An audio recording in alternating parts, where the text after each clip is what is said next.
D G صاحب میرا سوال اسپیسیفکلی ہے 9 مئی کے جو فیلڈ جنرل کورٹ مارشلز ہوئے ہیں ملٹری کورٹ سے، مختلف آراء مختلف متضاد جو باتیں ہوتی رہیں ماضی میں کہ ان کے کورٹس میں کیس جانے چاہیے فوجی عدالتوں میں یا نہیں، لیکن بہرحال سپریم کورٹ کا جو فیصلہ آیا اس کی روشنی میں پہلے 25 اور اس کے بعد 60 لوگوں کو 9 مئی سے جو متعلقہ تھے ان کو فیصلے سنائے گئے ہیں، مجموعی طور پر 25 ہیں، 85 بن جاتے ہیں۔ کیا یہ سمجھا جائے، تصور کیا جائے کہ یہ جو 9 مئی کے معاملہ ہے ان سزاؤں کے بعد یہ اپنے منطقی انجام تک پہنچ چکا ہے؟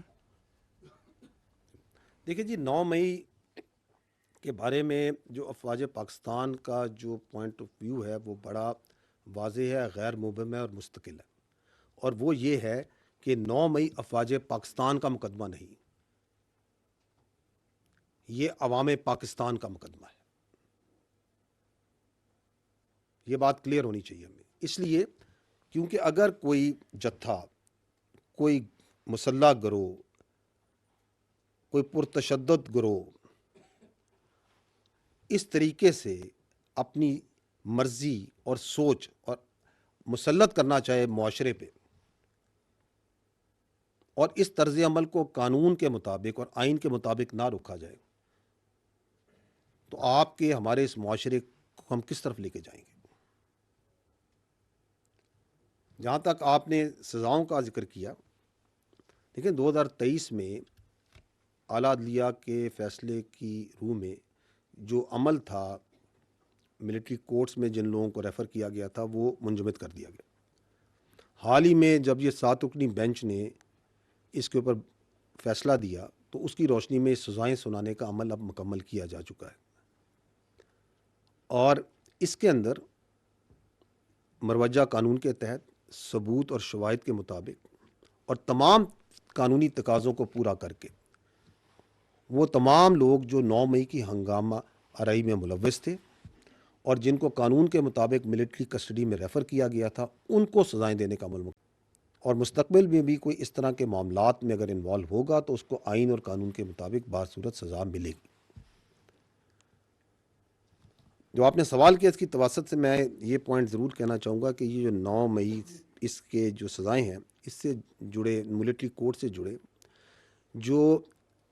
سول سپرومیسی اور لیک آف ٹرانسپیرنسی کا بیانیہ بنایا جا رہا ہے، اس کے لیے یہ جاننا ضروری ہے کہ جو پاکستان میں ملٹری کورٹس ہیں یہ آئین اور قوانین کے مطابق دہائیوں سے قائم ہیں اور عمل میں ہیں، اور یہ انصاف کے تمام تقاضوں کو بخوبی پورا کرتے ہیں، اور یہ کہ انٹرنیشنل کورٹ آف جسٹس جو ہے اس نے بھی ان کے اس پورے پروسیس کو انڈورس کیا ہوا ہے۔ آپ کو یہ معلوم ہونا چاہیے کہ ملٹری کورٹس میں جو ملزمان ہوتے ہیں ان کو اپنا وکیل کرنے، اپنا ایویڈنس پیش کرنے، اپنے گواہ لانے،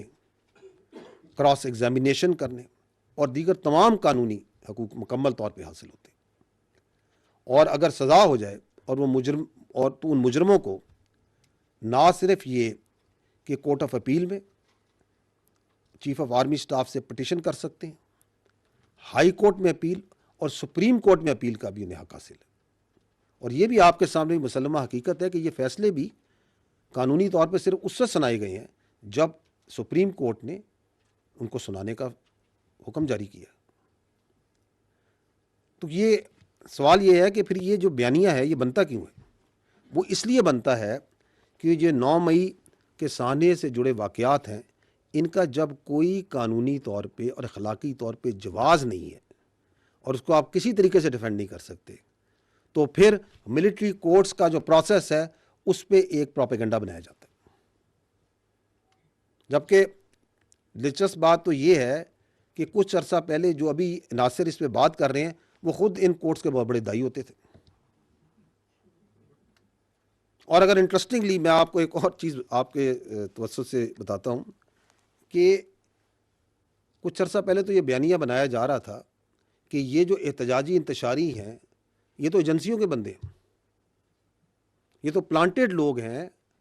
اور یہ کسی بڑی گہری سازش کے تحت فوج نے خود حملے کروائے ہیں، فالس فلیگ۔ تو چلیں اگر یہ ہم نے اپنی ایجنسیوں کے بندوں کو خود اپنے قانون کے تحت سزائیں دے دی ہیں تو ان انتشاریوں کو تو خوش ہونا چاہیے. اب وہ پریشان ہے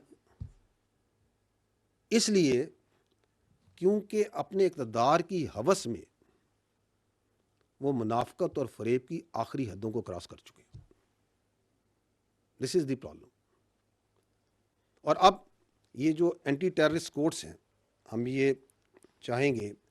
کہ اس کے اندر بھی جو 9 مئی سے جڑے واقعات میں جو لوگ ہیں ملوث ہیں جن کے مقدمات ہیں ان کو اپنے انجام تک پہنچنا چاہیے. اس کی وجہ یہ ہے کہ اگر آپ دنیا میں نظر دوڑائیں تو ابھی اس سال یہ جولائی 2024 میں جھوٹی پوسٹوں پہ لندن میں انگلینڈ میں برطانیہ کے اندر وہ کیا کہتے ہیں نسلی فسادات ہوئے تو کتنی صورت کے ساتھ بالغ انکلوڈنگ نابالغ لوگوں کو سزائیں دی گئی.